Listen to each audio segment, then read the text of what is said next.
He's a maggot. Yeah, you're a tough guy. He's a maggot, punk. You should have died when you was a baby. I'm a maggot. Anytime, Mr. Gaines. Shut up, punk. My daddy owns the building and I look like a idiot, huh? Brought your dress today, you little prick? Want to be in the room or not? Do you want to suck my... I prefer not to, so. Then also... You threatened my life, you In the you back room. Suck my No, I'm not standing. Stop resisting. I'm not resisting, I'm just not Stand up. I'm not standing. I don't have to stand. I hope you fall on that baby's head, you stupid never threaten that bitch.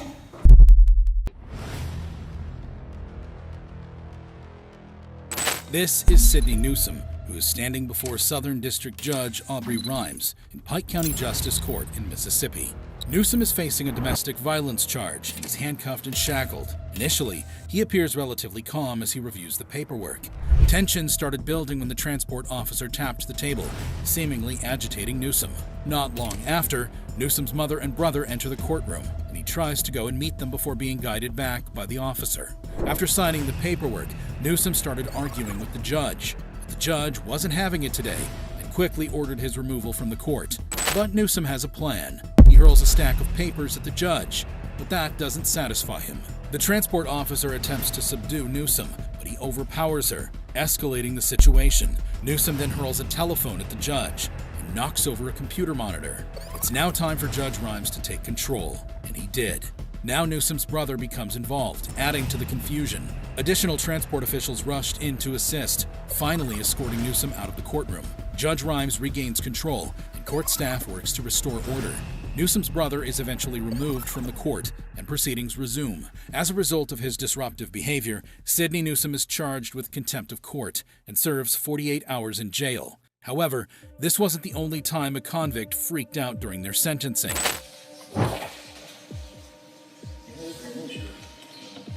Too small anyway.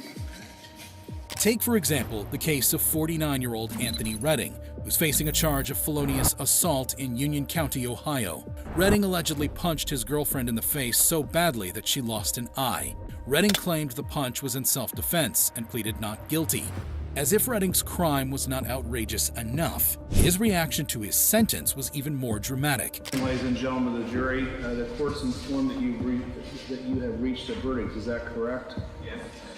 This jury finding the defendant, Anthony Wayne Redding, is guilty of the charge of felonious assault. After the jury reached a verdict and was dismissed, Redding geared up to hear his sentence from Judge Donald Frazier. However, Redding's emotions run high before the sentence is read. Yes, that's what I got.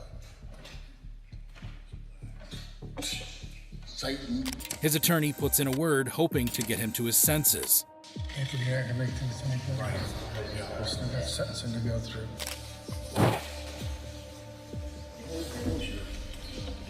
Too small anyway. While they exchange words, the judge intervenes before the situation escalates.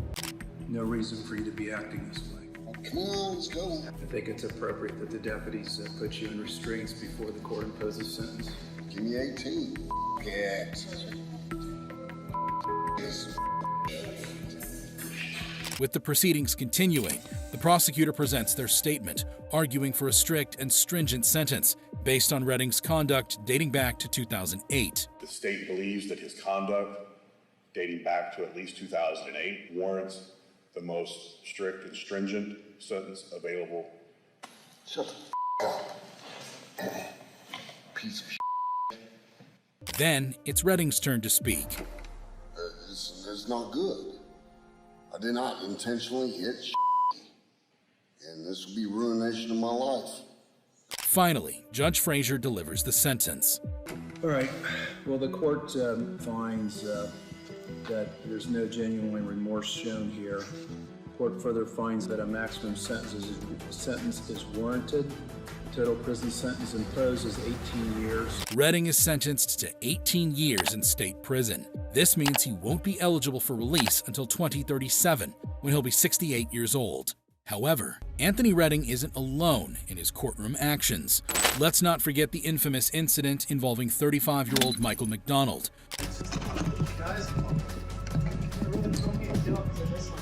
Assistance in 15 charges. 15 charges. Who was accused of violating his parole. A year ago, he was released on bond while awaiting trial for various charges stemming from a contentious divorce and custody case. His ex-wife had a no-contact order to keep him away from her and their children. The state now claims he violated parole by breaching this order. Despite the no-contact order, McDonald allegedly sent gifts addressed to his children, which his lawyer claims he didn't know violated the order. Sent 2 gifts, that's it. No nasty notes with them. Mr. McDonald is not violent nor a threat to the community. He has had no allegations of violence. The defense argues for his continued freedom until trial. One of his release conditions was to have no contact with the individual, his ex-wife. Approximately a month ago in June, he then mailed a number of items to his wife's address. However, Judge Kathy Hardcastle is aware of the history and isn't convinced. I would note that back in the family court, he constantly violated orders. He would always insist that the order said something else. I'm not sure that he is capable of controlling himself because he wasn't before. So based upon that, I am granting the motion. Just when you thought McDonald couldn't sink any lower, his behavior in the courtroom will leave you stunned. After the decision, court marshals approach McDonald to take him into custody. He resists, prompting a struggle. Put your hands behind your back. Put your hands behind your back. Mike, calm down. Behind your back. Mike, calm down. Relax. Breath. Mike, breath. I'm not listening about this. Come see my kids. Come on. Mike, stop fighting with them. You can't fight. They're helping with cuffs on you. Mike, put the handcuffs on. Or I'll put them on myself. Hey, come on. I'm on your side, Mike. Put your out of line. Despite threats of being tased, McDonald continues resisting, leading to additional charges. I just want to see my kids now getting prosecuted as an enemy of the state. I just want. I've done nothing. McDonald was later found guilty of burglary, forgery, and perjury related to his divorce case, receiving a sentence of 24 to 68 months in Nevada State Prison. He also faced an extra charge of resisting an officer due to his actions during the hearing. However, while it was clear that McDonald wasn't happy to hear he was going to be remanded in custody, his reaction to the decision was similar to the case of 21-year-old Milton Watts. I already ruined my life. That's 60. You want to go for 90? That's 90 more. Who turned himself in after a warrant was issued for his arrest due to his refusal to appear on a domestic violence charge in Berea Municipal Court. Judge Chris Green, pictured here, is presiding over the case, and the interaction between Watts and the judge quickly gets off to a rocky start. Judge Green questions Watts about his absence in court the previous month. You were supposed to be here last month. You did not appear. Why weren't you here? But Watts has an excuse. I had work. My mom didn't show up. Somebody died in the family. There was no reason for me to be here. However, Judge Green isn't impressed with the excuse. Well, it's not an engraved invitation, son. It's a court order. I'm resetting it then for you.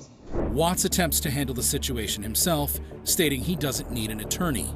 Your attorney withdrew, so you'll have to hire an attorney? I don't need an attorney. But his understanding of the legal process appears limited. You're a lawyer? Nope. You want to talk to me about a bond with me? What do you want to tell me? About what? Bond? I don't really give a fuck, to be honest with you. His attitude isn't well received by the no-nonsense Judge Green. That's going to cost you 30 days in the county jail for contempt. The judge then sets a $5,000 cash surety bond, subject to a temporary protection order. It's $5,000 cash surety bond, temporary, subject to the temporary protection order. Despite this, Watts continues to display a defiant attitude, prompting Judge Green to add more days to his sentence. He just swore at the judge. Can I give you a piece of advice? What?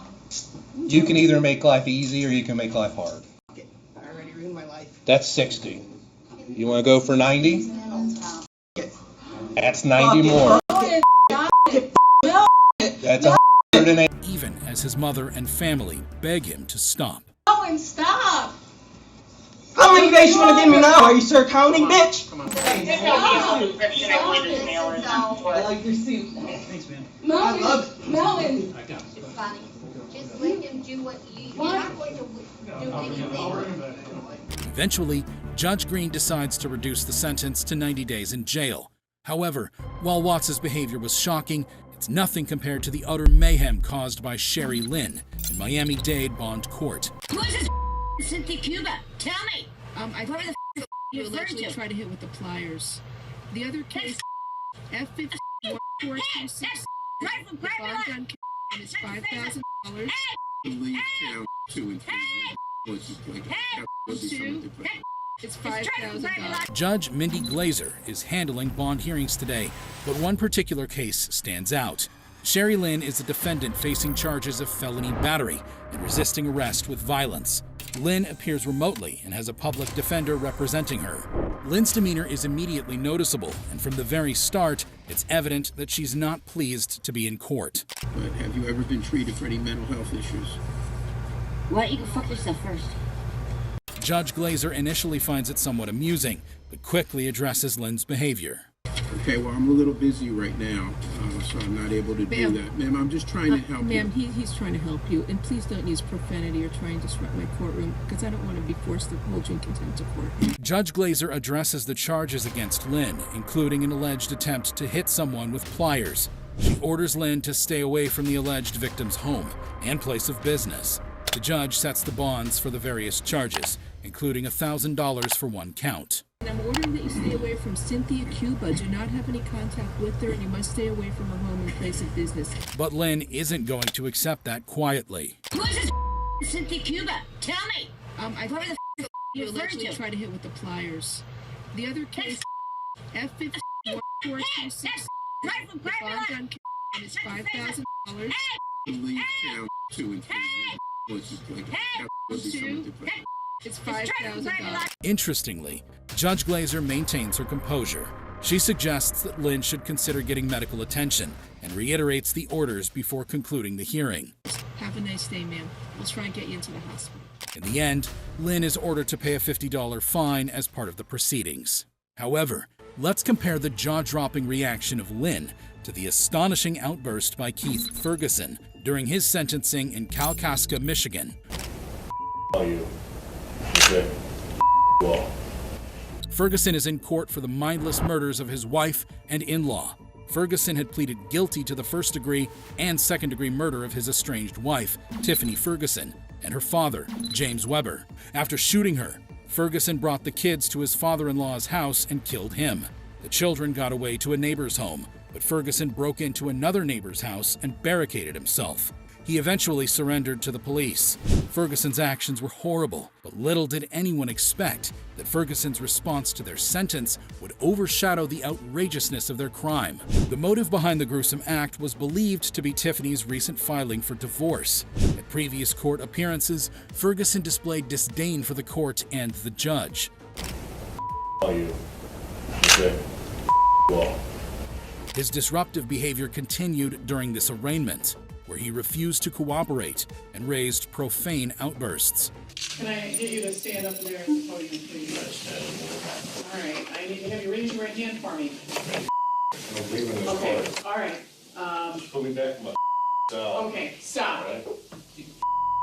Despite dropping several felony charges as part of his guilty plea, including kidnapping and carrying explosives, Ferguson's actions were inexcusable. So, during the trial, the prosecution requested for the maximum sentence. The defendant has already murdered, and murdered multiple people, and fled, and has taken hostages. There's no doubt in my mind that this particular defendant has a high-risk non-appearance or danger to the public. The request sounded reasonable to the judge. 2 murders, we have issues of flight, home invasion, kidnapping. I'm gonna set it as a $10 million fine. During sentencing, Carla, a friend of Tiffany Ferguson, delivered a touching victim impact statement, highlighting the emotional pain caused by Ferguson's actions, particularly for his own children. I knew one day you would kill her. She would always reply, "He loves his kids too much. He won't kill me." Well, we see how much you love them. When Ferguson was given a chance to speak, he showed no remorse or apology. Tragedy. Just sentence me, kill me, whatever. And about the children, they've been through enough. And it would be good for me to, I don't want them to see me. Eventually, Judge George Mertz handed down the sentence of life in prison with no possibility of parole. You'll never again have an opportunity to hurt any innocent people. You'll never again have the opportunity to be hurt. But that didn't move Ferguson. However, just when you thought you've seen it all, another convict surpasses Ferguson's wild courtroom display. Demanding you, I will see you tomorrow. By then you should be that doesn't move. My champion. Enter Kwahuru Govan, a 38-year-old facing murder charges in Bushwick, Brooklyn. Govan lived across the street from the Brazel family and had a connection with the victim's mother, Desiree, due to their shared neighborhood. On February 14, 2005, Rashawn set out for the Gates Avenue subway station, intending to meet his mother for a Valentine's Day lunch. However, that lunch never took place, and Rashawn vanished without a trace. The days that followed yielded a grim discovery. Fragments of Rashawn's body were uncovered in a subway tunnel. Even more horrifying, a hand and arm were found at a Brooklyn recycling facility. Tragically, Rashawn's head was never located. Court documents revealed a shocking twist. Govan had attended Rashawn's funeral and even signed the guest book. The detective handling the case, Jason Palomara, shared a disturbing detail. Govan had said that he hated Rashawn because he was gay. He labeled him an abomination based on the interpretation of religious teachings. This was reportedly his motive for murdering the 19-year-old Rashawn. Fortunately, DNA evidence on Rashawn's body pointed to Govan. Now, in the Brooklyn Supreme Court, Govan is facing trial for his abominable crimes. Govan tries to stand up and plead his innocence, but the court isn't having it. I have a right to stand. I have a right to stand in court. I have a right to stand in court. A struggle ensued when Govan refuses to be fingerprinted and argues with the judge. Demanding you, I will see you tomorrow. By then you should be that doesn't move. My champion. But the judge had enough and orders him to be removed. Govan had to be in court every day until he agreed to be fingerprinted.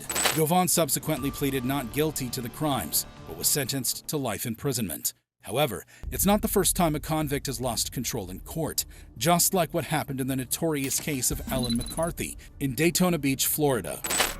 You wanna take my kids from me and act like that? You ain't that bitch. It all started when the Volusia County Sheriff's Office received a concerning call from Alan McCarty. Communications, Warhurst. Yeah, I want to report a crime that's about to happen. What do you mean a crime that's about to happen? Yeah, there's about to be a crime that's going to happen if my kids don't come back to me, you stupid bitch.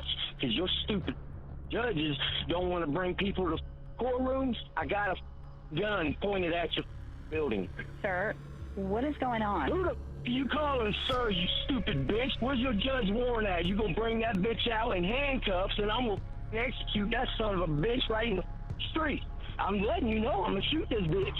You gonna give me my kids. Where are you at, sir? I just told you I'm outside of her building waiting for her to get there in the morning. I'm gonna pop a cap in that bitch. You stupid. Detectives soon arrested McCarty for making death threats against a judge whom he wrongly believes played a role in taking his children away in a custody case. A year later, in a different courtroom, he faces his punishment. If you thought McCarty would show remorse for his crimes, be prepared for his jaw-dropping conduct during the proceedings. During the trial, McCarty put on a show. He's under oath from the start of the trial. No, I'm not. I'm not under oath. All right, raise your right hand. I'm going to swear you in. I'm not under oath. Despite his disruptive behavior, The judge carries on. Ultimately, McCarty was eventually removed from court and found guilty of all the charges against him. Want to be in the room or not? Do you want to suck my...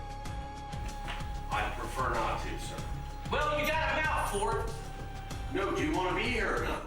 During the sentencing, McCarty's issues continued. You're before the court, Mr. McCarty, to show cause why you should not hold you in contempt for behavior that you demonstrated during the jury trial. What a bunch of guys, you stupid piece of Then also, You threatened my life, you in the you The judge addresses McCarty's contemptuous behavior, but his disruptions persist, leading to his removal from the courtroom. back room. Suck my No, I'm not standing. Not resisting. I'm not resisting. I'm just not standing up. I'm not standing. I don't have to stand. I hope you fall on that baby's head, you stupid never threatened that bitch. Finally, the judge delivers the sentence. McCarty is adjudicated guilty and sentenced to 15 years in Florida State Prison for one count, with an additional 5-year sentence to run consecutively for another count.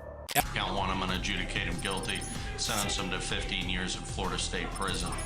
As to count two, I'm going to adjudicate him guilty, sentence him to 5 years to run consecutive to count one. Alan McCarty is a prime example of a convict acting crazy in court. However, could this outburst by Jonathan Alonso be considered even a little crazier? You make whatever decisions you need to work out between your own selves. Thank you. You work it out between your own selves. 30-year-old Jonathan Alexander Alonso is in court for the murder of his older lover, Lou Piper, age 61, in Sunset Harbor, South Beach. Lou Piper's body was discovered by police in his apartment after co-workers reported his absence from work.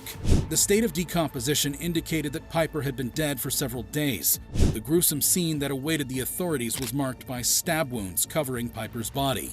Blood-soaked floors and walls, alongside a trail of bloody footprints leading to the bedroom, bore witness to the violent act.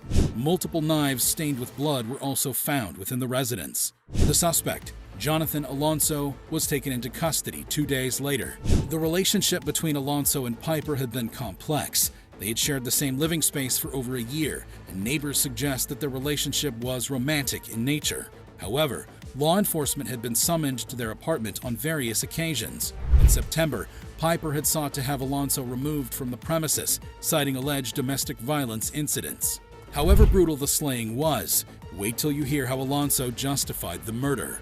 Alonso's court appearance took a disturbing turn as he went on an eccentric rant, claiming to be God's will. I'm selfless, and I am God's will. And that's all I follow, all I ever have. His self-proclaimed divine status left those present bewildered.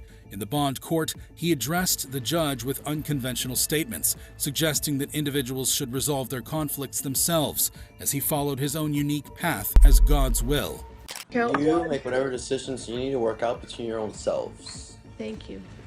You work it out between your own selves. Miami Beach police noted that Alonso had been uncooperative throughout their investigation, going so far as to disassemble recording devices during initial questioning and spitting on the police.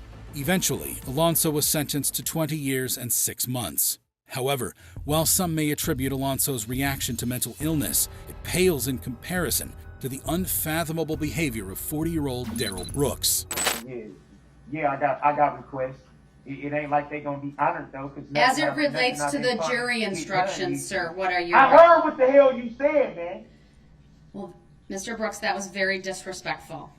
Who drove his car through a Christmas parade in Waukesha, Wisconsin, claiming the lives of 6 individuals, ranging from 8 to 81 years old, and injuring over 60 others.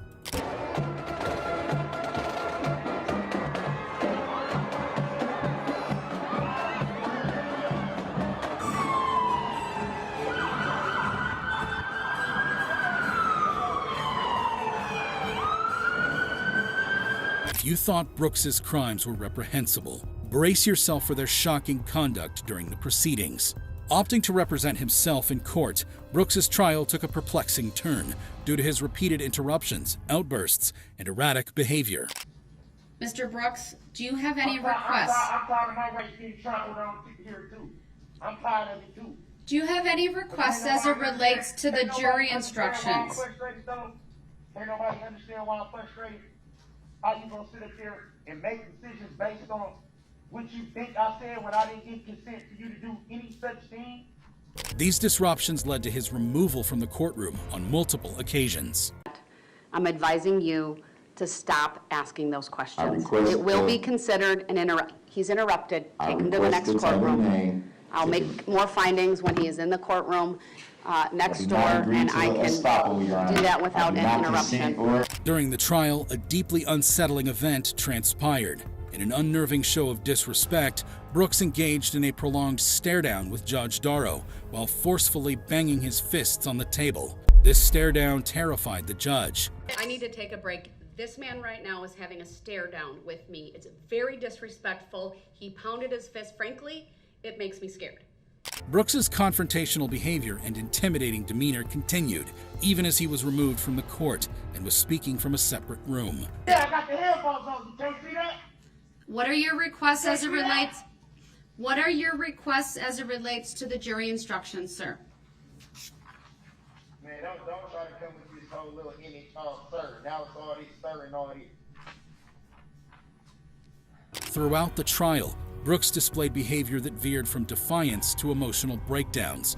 He frequently contested the fairness of the trial and objected to questioning. He pounded his fist once again, raised his voice.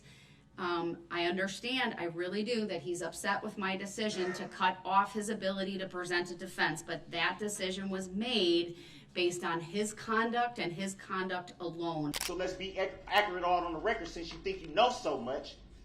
Once So again, we can Mr. open the Brooks door is on being we can loud, open the door on how old she told me she was when we met. interrupting. We can ask that question He is too then. over the Did you top ask that? animated Did you right know now. that? Mr. Brooks, I'm ordering you to sit down and to let the state No, finish. Brooks was eventually sentenced to 6 consecutive life sentences. The jury find the defendant, Darrell E. Brooks, guilty of first-degree intentional homicide as charged in count 1 of the information.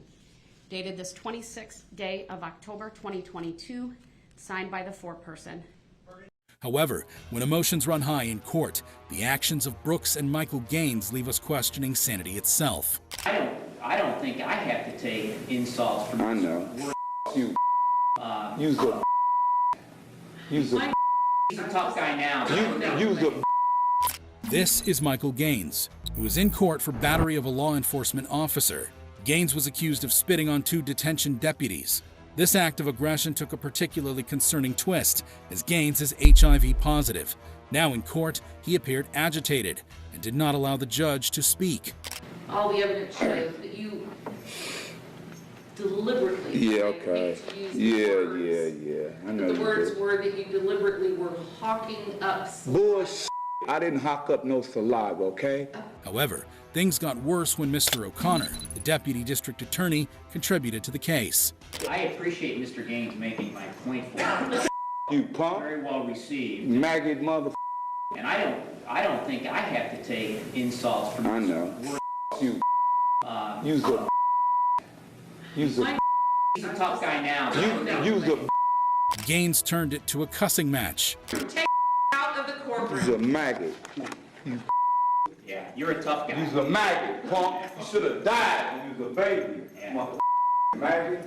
He was eventually removed from the court. If you thought these reactions were shocking, you'd be amazed at this video of couples reacting to life sentences.